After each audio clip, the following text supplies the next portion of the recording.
বেগম রোকেয়া পদক 2025 প্রথম প্রদান করে 1995 সালে। পুরস্কার প্রদান করা হয় 9 ডিসেম্বর 2025, যেদিন বেগম রোকেয়া জন্মগ্রহণ করে।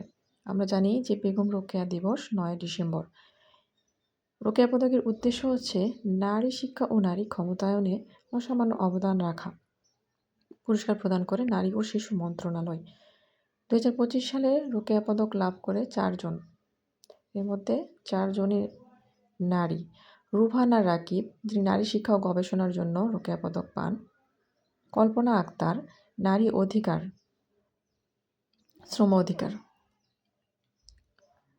নাবিলা ইদ্রিস, মানবাধিকার। ঋতুপর্ণা চাকমা, জাতীয় নারী ফুটবল দলের খেলোয়াড়, নারী জাগরণ, ক্রীড়ায়।